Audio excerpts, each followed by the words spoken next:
first, I have to kind of talk about the lie I kind of told you yesterday. And I told you this lie on purpose because I needed to get you into a certain mindset. So let's talk about this for a minute, because don't worry, there's nothing wrong with your answers here. I'm just going to talk about what we did. Yesterday, we had a question, our very first question that we did on our notes, that looked like this. Now, I said when we started that most people would probably get this wrong because I said, so think back to when we were saying back then. I said, when we first started, I said, what would you probably tell me the answer is? And what did most people say at that point? 3. They said 3. Then I went on to say, but, and then we changed it to say that, oh, it's also what? Okay, but the truth be told is that you were actually correct and that I was not the most correct. But I want to explain why we did this. Because the truth is that when we are talking about, remember we had this as our, like, you guys told me this was the answer, and I said, oh, wait, but what about this? And we were like, okay, that sounds cool. And then we had our second problem that looked like this.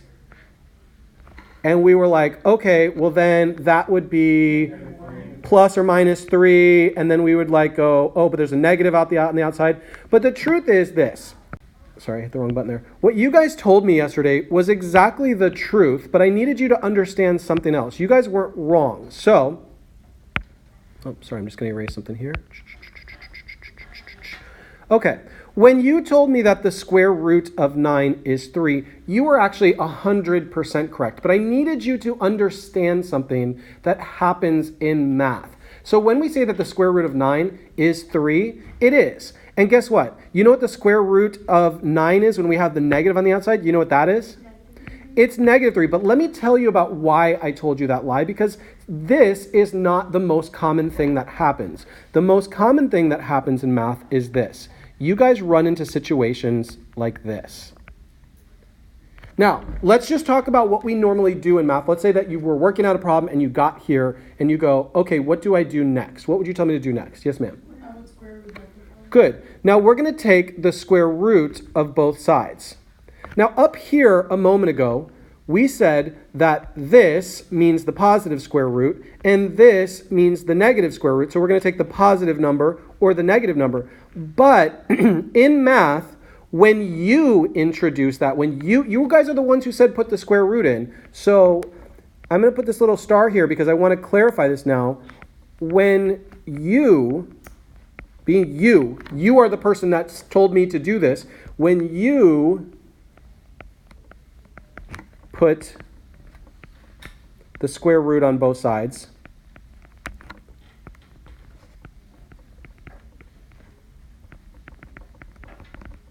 then you get the plus or minus. And this is what I mean. When we do this, we would say, okay, well, this becomes x, and this is equal to plus or minus the square root of 9. And I did that because I was the one who put these in. It wasn't there. It didn't exist in the problem. I said, oh, you know what we're going to do? We're going to square root both sides. When you do that, we don't know whether that's supposed to be the positive square root or the negative square root. So what we do is we just throw a square root in there. And so we go, okay, well, it could be the positive square root or it could be the negative square root that would make that happen. So in the situations, and the key is that when you were the one who put the square root in there, when you have an equation, something with an equal sign, where you had to introduce that, then you're going to get the plus or minus. In truth, you're not going to get the plus or minus here. But we needed to get into the idea that there were two numbers that could make 9, that there were two different numbers that if you squared them, if you think about it, when you come here, the two numbers that would make 9 would be negative 3 or 3. Both of those numbers plugged in will give you 9. And so we needed to separate those two ideas. And I say that now because today we're going to be dealing a lot with the equations. You're going to see me doing different things at different times. And I wanted to separate the two ideas, that there's a positive root, that there's a negative root. And then there's also the idea that when we have an equation, up there, you're there. That up north. Yes. There's the positive root, the negative root, and then when there's an equation, we take the positive and the negative. Now, the very first part of your homework is going to deal with this part right here. And it says, it's going to give you words, and it wants you to turn those words into nerd speak. Like, for example, it says, the nth root of a real number a can be written as the nth root of a. For example, it's if I give you the words like, I want you to give me the fourth, let me write this in actual letters here. The fourth root of 64. And what you're going to be asked to do in the homework and on other things is to turn that into the actual, it doesn't mean solve it, just show me what that would look like. And it would look like this, the fourth root of 64. All you're doing is translating that. And if I said the nth root of a, even if you're like, dude, I don't know what that is, whatever, okay, the nth root of a. That's all it means, the nth root of a. And we're going to be dealing with that a lot. So let's go down for a minute. Now remember that this is not an equation, and I did not add that square root there, okay? I didn't add it there. So it was already there. So I need the number that multiplied times itself 4 times is going to give me 81. So because there is no negative outside, I know that we are looking for the positive version. That we're not going to do positive and negative. So we're going to split this up into 2 numbers. What 2 numbers could I split this up into? 9 and 9. Now, that's great and all, but remember that to be able to pull out a number to solve this, I need 4 of some number. And I don't have 4 of any number yet. So where can I go from here? Break down the 9s. So we're going to just keep going. Good. So I'm going to take each 9 and break it down into a 3 and a 3. This 9 gets broken down into a 3 and a 3. Now here's the part where people make mistakes, and it's usually like to get this far and not figure it out is like so painful for me to mark off points. How do I write the final answer? Because we've got everything we need. It's just positive 3, which is 3. Because what this tells me here is I need 4 of some number to be able to pull that number out. And guess which number I've got 4 of? The number 3. So I've got 3. So my final answer is just 3. Why didn't I do the pluses and minuses? Because I said that's just going to be when we are introducing that plus or minus to there. When I am the one who said, hey, you know what I'm going to do? I'm going to take the 4th root of both sides, or the square root of both sides, or the 3rd root of both sides. When I do that, it introduces the possibility that there might be a plus or minus. Why couldn't you write like 3 to the 4th power? Because if you say 3 to the 4th power, what does 3 to the 4th power equal? I'll give you a hint. 81. 81. So if you wrote 3 to the 4th power, you're telling me that 81 is the 4th root of 81, meaning that 81 times 81 times 81 times 81 times 81 is 81. What we're looking for is when we say what is the 4th root, it means, just in plain English, what number is multiplied times itself 4 times, and the number that is multiplied times itself 4 times is 3. We okay with that? All right. Moving on to B. If we just look at it, can you tell what it is and we get the answer right? I'm marked wrong. Well, are you talking about homework, or are you talking about a test? Late test. I can tell you this, it's like in a quiz or a test, I'm usually pretty forgiving of these things. I go, but then again, I go, when it comes to homework, I'm absolutely the biggest jerk about these things. So I expect to see, like, so even if you, so what would you say is the answer to this one? Like 5, negative 5. Okay, so the answer is negative 5. That's good, because even if in her head she can do that, on your homework, that would get you 0 points. I would count that as like one that I'm not giving you credit for. So let's talk about how we would get credit. Let's talk first. I know right away whether my answer is positive, negative. Even if I didn't know it was 5, how do I know whether it's positive or negative? There's a negative and 3. Right, because there's going to be 3 of something being multiplied, right? And if I multiplied 3 positives, what would it end up being? It would end up being positive, and that is not what we want. But if I ended up multiplying 3 negatives, it would be negative. So whatever my answer is, it's a negative number. I give myself that little mark there to just remind myself that if any other answer but a negative answer, it's wrong. Like I need a negative number. So let's break this down. What are we going to break 125 down into? 25. Good. 25 times 5. Do I have 3 of anything that I can pull out there? No. Not yet. Not yet. Okay, so I think you said it, Gabby. What'd you say? That you can break the 25 to 2 5s. Good. Break the 25 down into 2 5s. And now we've got the 3rd root of 5 times 5 times 5. How would I write this answer? 5. No, negative 5. Good. Remember, even though I pulled out a 5, we already know that it should have been like -5 times -5 times -5. That's why I identified the negative right at the beginning. I just wanted to make sure that we knew whatever the answer is, if it's anything else but negative, we got to worry about that something's wrong. That's why I give myself that note. I kind of look at the simple things. Here's what I know right from the beginning. Wait, so it's -5, right? -5, definitely.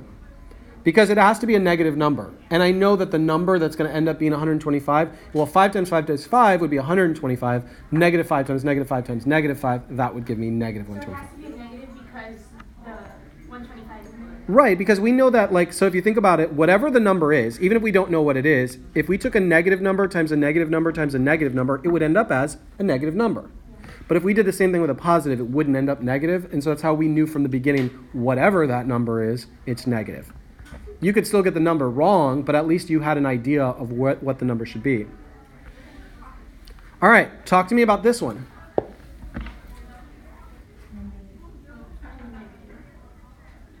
Joe? It's going to have to be negative. Okay, so It's going to be even. It's going to be plus or minus or plus. No, it's gonna be a positive exponent. okay, so there's something interesting about this. Take a look. What were you going to say? You can't do it. Okay, this one is not, this is the one that we're going to say is no real roots. And here's why. There's 6 of something, right? It's an even number. So if I had 6 negative numbers, 4, 5, 6. Check this out. I don't care what the number is. I don't know what makes 729. Who cares? Let's just talk for a minute about this. When I multiply... 3. It's 3. 3 times 5. 3 times. Okay, give me a second. Give me a second for just a moment. Okay, so we know that the number we're trying to get is negative 729, right? I don't know what the number is yet, but hold on for a second. This first negative times this first negative is going to end up what? And this the third times the fourth will end up?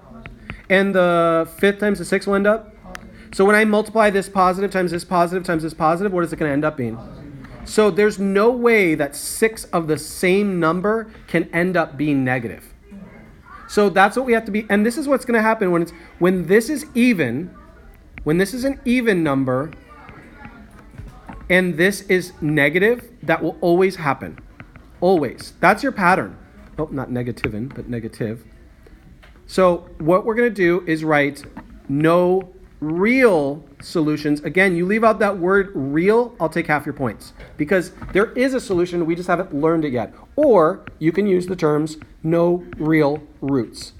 Both of those are possible. They mean the exact same thing. You don't need to write both. You choose which one you like, but you're going to see them both. And I write them both because sometimes you might be doing something for a test and it says solutions. You might be doing something for the SAT and it says roots. And I need you to understand they mean the exact same thing. Yes, ma'am? So there's nothing that can go in that 6 times? Right, because, so what people were saying was, what about 3? Okay, 3 times 3 times 3 times 3 times 3 times 3. What does that end up being? 729. And what if I did -3 times -3 times -3 times -3, 4, -3, 5, -3, 6. What does that end up being? Positive 729. None of these, no combination of that same number is going to, when I have 6 of them, is going to end up negative. So that's why I looked at this pattern. I go, this is going to happen every time. If you see an even number here and you see a negative, I'll tell you what I do. When I see a negative underneath the radical, I immediately go, is that even possible? And I turn my head up to the index to see whether that's possible. If that index is odd, it's possible. If it is even, it is impossible for any real number to do that. Then we start getting into imaginary numbers, which we will get into soon, but not for this quiz. Okay, let's talk about D. Same thing. How did you identify that so quickly? Then negative and then the 4. Good, so this is negative, and this is negative, and this is an even number. It's the same situation we just saw. There is no even amount of negative numbers that will end up negative, so right away, save your brain power. No real solutions, or you could write no real roots. So every time that it's even and it has a negative, we're never going to find... You're never going to find a real solution. So notice that this word real, because later when I show you how to do it, you're going to be like, but you told us there were no solutions. And I'm going to come back to these notes and show you where I underline the word real. There's no real numbers. And when I say real numbers, like, you know real numbers, 1, 2, 3, 4, 5, 6, 7, and 9, 4/5, things that you can show in the real world. When we get into imaginary numbers, those are numbers I can't show you. I can't count those amounts. I can't show you an imaginary number of cupcakes. I know, it's kind of confusing in the beginning, but don't worry, we'll get to it.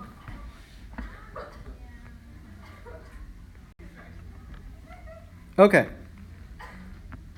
Talk to me about this one.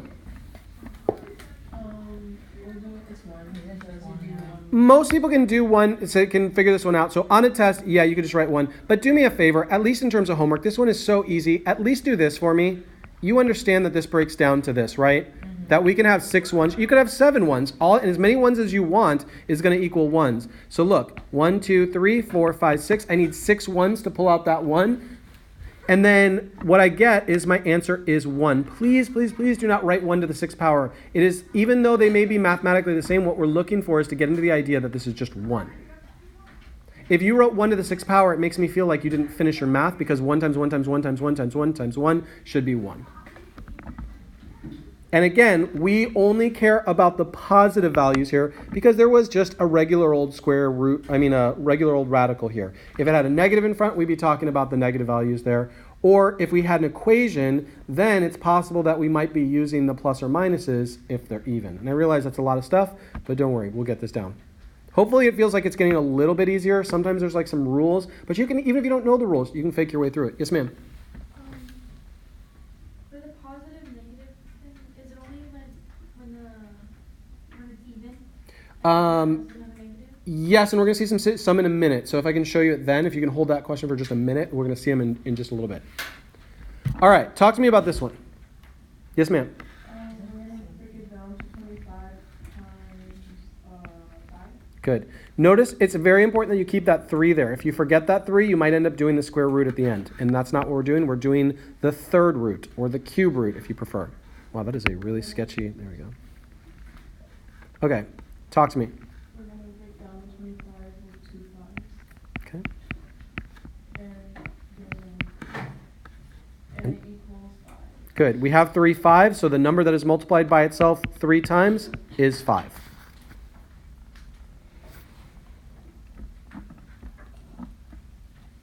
Now, as we get further in this, I'm not going to make you show me all this work in the future, but that's because things are going to get really, you're going to miss today in the future. There's going to be some day coming up where you're like, this is just one part of a much larger thing, and you're like, ugh, I wish we were just doing that again.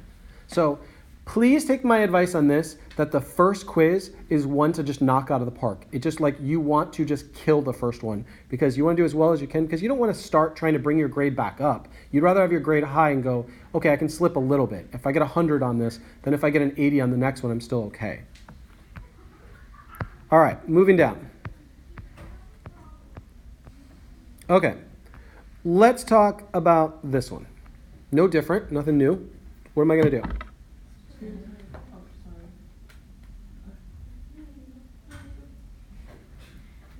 Why don't you guys agree on something together as a team? What do you want to say? What? Split it up 4 times 4. Good. 4 times 4. Now you could have used 2 times 8. It doesn't matter which factors you use. As long as they are factors of 16, it's still going to work. So I'm looking for 3 of something. So do I have 3 of something?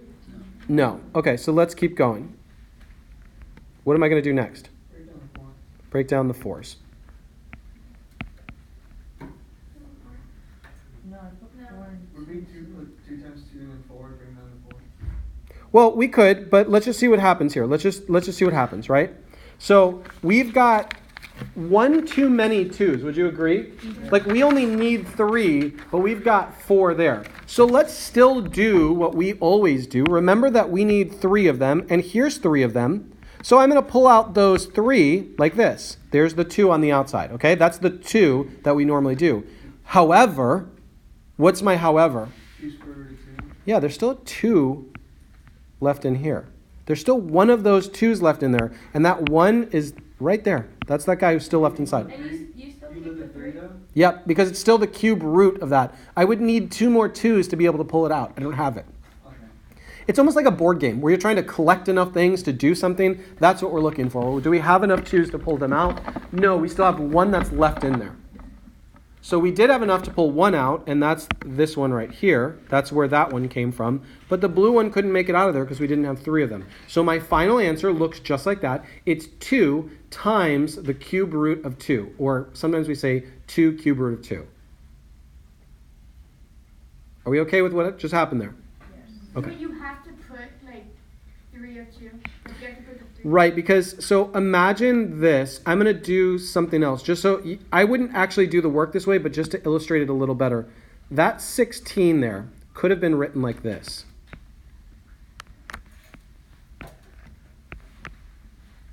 Now, I would never, never, never do my work this way, but maybe it helps illustrate what's actually happening. This is a long way to do my work. There's 3 of these, right? And I need 3 of those same things to be able to pull it out as a 2. But look, there's still this guy over here. I never got to touch him. So it's still the same thing. Yes, sir? Let's see if there's like a variable. That's coming up. Okay. That's coming up. Great question, and that's coming up.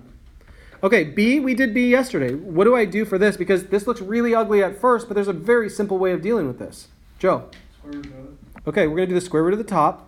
Since they told me to take the square root of the whole thing, I'm just going to do it in 2 parts. The square root of the top and the square root of the bottom. Do we have 30? I need to see that step, yeah. Okay. So, I mean, in all honesty, like, your homework is really short today. To be able to do that step should be, like, seconds. I mean, we're talking about, it took me about 1.5 seconds to do that. What does the top part end up equaling? 5. And the bottom? 3. 5/3. I mean, that's pretty easy, right? If that's a homework problem, that should take no time. Okay? Now, here's Joe's question. Now, I'm going to do this 2 different ways. The first way, I'm going to do it kind of the longer way, and the second way, I'm going to do it just like this. This is the second way I'm going to do it over here. Shouldn't you do them separately? Would that be smart? That is the second way I'm going to do it. That is the way that's the way secretly I'm going to do it in my head because I know a few things. And I'm telling you right now, if you have not learned this about me, I am a lazy math teacher. I go, I'm going to look for the things that's like, first of all, it's got to be accurate, but get me to the end. I go like, I don't need to sit here and take the long route, just what gets me to the end of this problem. That's what I'm looking for. So here's what I'm going to look at. Is I've got the cube root, and I'm going to start breaking everything down into one crazy mess here. So let's break this 27 down. What can I break it down into? 3 and 9. 3 and 9. Let's also break that x to the 6th power down, and I don't care which 2 things you break it. X to the 3rd and? X to the 2nd. Ooh, that would be X to the 3rd, sorry. good. Yeah. Remember that when we are talking about exponents, we add them. So x, this is, and I stopped us there because I know a lot of people accidentally make that mistake. X to the 3rd times x to the 3rd, remember we add their exponents to be x to the 6th. Do we have 3 of anything to be able to pull it out? No. So let's keep going. And again, this is the long way, but I like you to know what's going on here. You take that 9. Break down the 9. Okay, that 3 is not going to break down, but the 9 will into a 3 and a 3. What about those x to the 3rds? Will they break down? No. No. No? No. Oh, do you want to subtract those? I don't know. Talk to me. What could they break down into? They can cancel out Well, x to the 3rd power, we could break it down. to 1. X to the But 2nd x and then times x. Okay, we could do, well, let's break it down one thing at a time. So I heard x to the 2nd times x to the 1st. Remember, 2 plus 1 would be 3, okay? And I'm going to do the same thing over here. Now, I'm telling you right now, this is the long route. I want you to appreciate the short route when you see it, and you'd be like, yeah, I'd rather do it that way every single time. Okay, talk to me about the 3. Ooh, that's ugly. Let's talk to me about the 3, right? Let's deal with that 3. There's 3 3s. Okay, so I'm not even going to do that. Let's erase that. Let's pull that 3 out. There are 3 3s. There are 3 of them, so I can pull out a 3. But I still have the x's to contend with, which are x squared, x to the 1st, x squared, x to the 1st. Okay? What can I break down here? X to the 2nd. Okay, let's break this down. And then x. X squared. I'm sorry, not x squared. X, X, X, X, X, and X. Now I need 3 of something to be able to pull it out. What can I pull out? 3 x's. Okay, here are 3 x's, so I'm going to pull out an x. So it'd be 3x cube root x to the 3rd. Or would you leave it like that? Can you take that one out as well? Yeah, we can take another one out. So it'd be There's 3 of those, so I can take out another one. So you square the x? So I got 2 x's on the outside. What is 3 times x times x? 3x squared. Right, which is 3x squared. Now, can I show you a way easier way to do that? Like, I needed you to appreciate how much work goes into this. Like, what you would have to do if you don't know these little shortcuts. Okay, so 27, I don't have a shortcut for. I don't have that. But that's a pretty easy one, right? We didn't have a problem with this. This was 3 times 9, and I'm going to do that again. I'm going the long route here. This is 3 times 3, but trust me, the x's will be way better. So I got 3 3's, so I'm pulling a 3 out. Okay, the 3 stays the same. Yesterday, I told you something that you could do with these numbers. Divide the 6. Yeah, the 6 divided by 3. And that becomes what? 2. Way easier, right? Like, look, 3x squared, done. I don't know about you, but I would rather do that 100 times than what I did on the left. Yeah. Yes, ma'am. If you see where the 3 is, right, where the index Here? is? Yeah. Uh-huh. If there was no number there, remember you told us like there was like a 2 there? Yes. If there's never a number written in there, it means 2. Because the square root means what number times itself. Where 2 numbers that are the exact same number when multiplied together will equal that. So if you don't see anything written as that index there, it means the number is automatically 2. So I would divide it 6 by 2. Yes. Okay. Here's her, let me just show, this is not part of the problem. This is what she was talking about. It's a very valid question. What if I had x to the 6 like this? Really what that means is instead of breaking this down, she says, I know that this is a 2 in here. Can I do this? Yes. And to prove it, look, I could break this down into x to the 3rd and x to the 3rd. And I'm looking for 2 of those that pull out, which is x to the 3rd. So yeah, that's a perfect way to do it. That's how I would do it. It saves me a lot of time. Now, I'm going to use that same strategy here. I'm going to break it up into 2 parts. I'm not going to do it the long way here because I'm trying to save you and me a headache. So we've got, notice I just broke them out. There's an x to the 4th that's underneath that 4th root, and there's a 16. Now the 16, sorry, we got to break it down. Yep, just scan it. Talk to me about 16. 4 and 4. 4 and 4. Can I pull out a 4? No, I can't because I don't have 4 of them. But we can break those 4s down into 2s. Can I pull out a 2? Yes, that just becomes 2. It's just 2. 2 is the number that multiplied by itself 4 times will give me 16. Now, talk to me about strategy when it comes to that second part.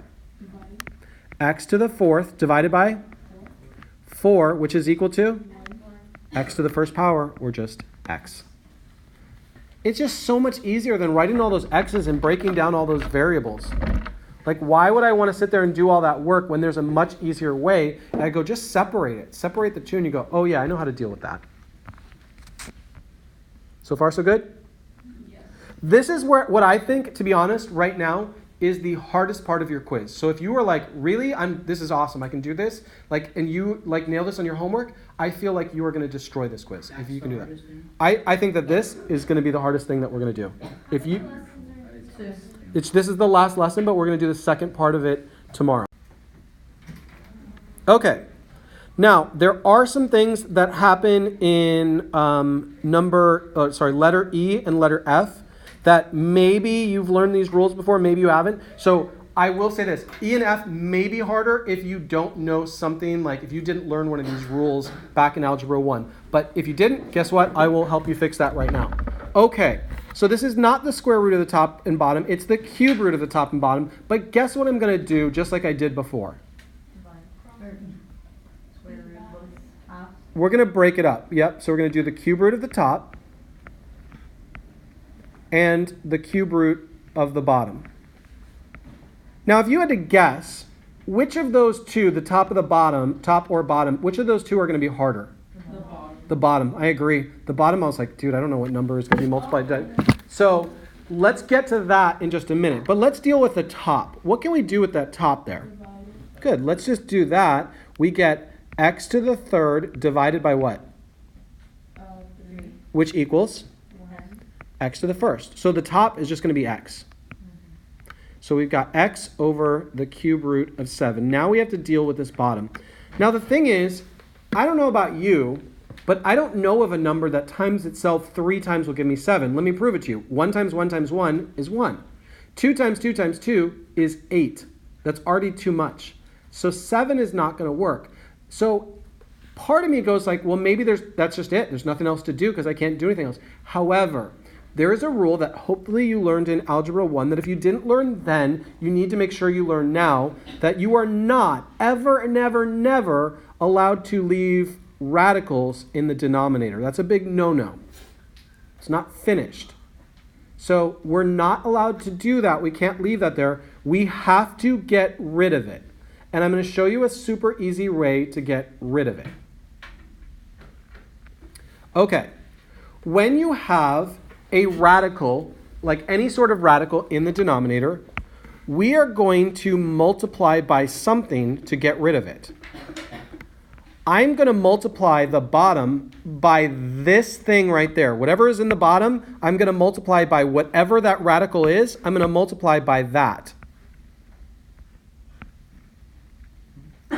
Same exact thing, right? We agree that I just wrote the exact same thing? Yes. But I'm not going to do it 2 times. I'm going to do it 3 times. I need 3 of them to get rid of it because there's a 3 there. The index is 3. I'm going to need 3 of those to get rid of it. What do we put on the top? Great question. That is the next thing that I'm going to get to.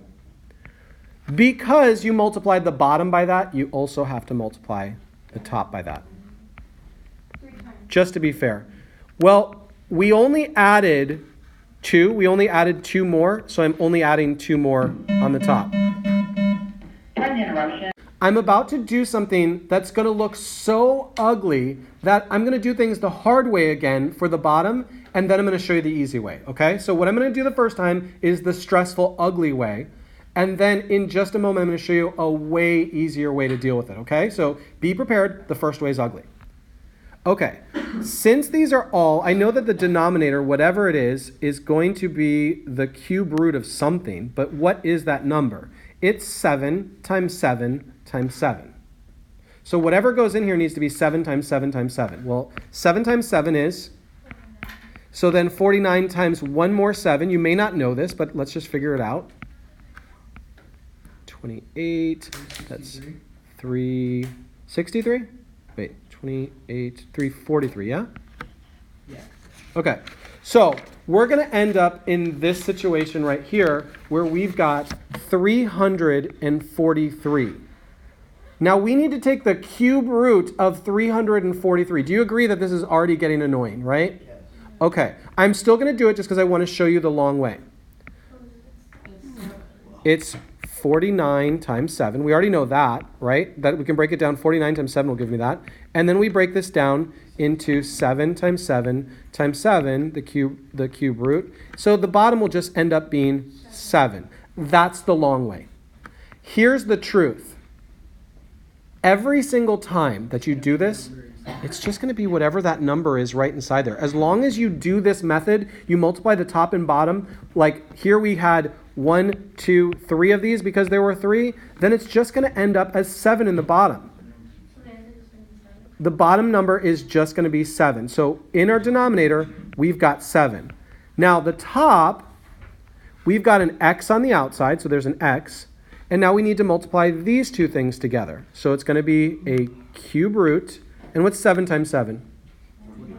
49. So we get x times the cube root of 49. Now I'm going to just color code things to show you where they came from. This cube root of 49, where did it come from? From these two things being multiplied together. This x, where did it come from? Well, it was already out there. And then finally, the 7 just came because that was the number that was inside the cube root.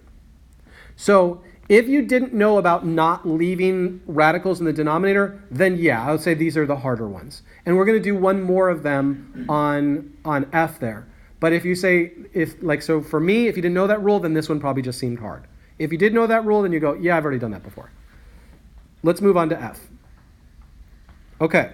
Let's talk about ways to break it up. And now knowing those tricks, you're going to see much easier ways to break this down.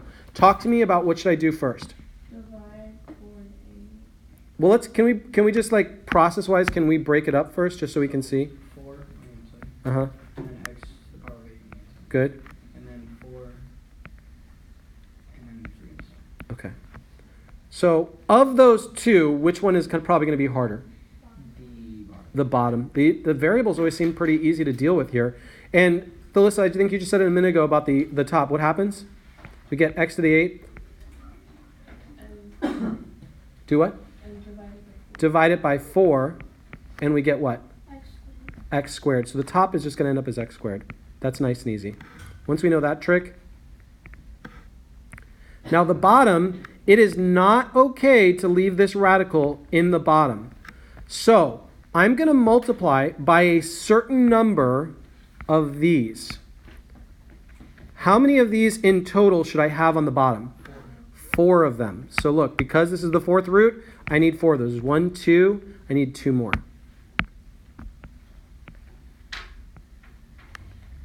Wait, Michelle, what's that called again? Like 4 of 3? 4 root of The 4th root of 3. Okay, now if you got that last thing that I did, then actually the bottom should be super easy for you. What does the bottom end up becoming? 3. It's 3. How did you know that so quickly? Because I looked at the... It's what's in there. Same exact number. As long as you multiplied it, so there was 4 and I have 4 of them on the bottom, now I need to do what to the top? Do the multiply by the same. Good, multiply by the same thing. Now the top tends to be actually, you're like, oh, now this one's a little bit of a pain.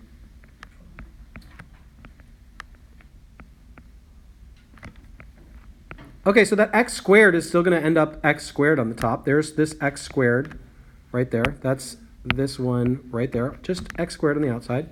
But now we've got the 4th root of 3 times 3 times 3. What is 3 times 3 times 3? 27.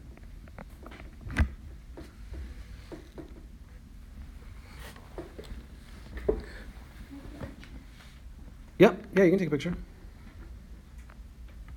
So the denominator is what usually gives people a lot of trouble. But if you know how to handle that, it's actually not a big deal.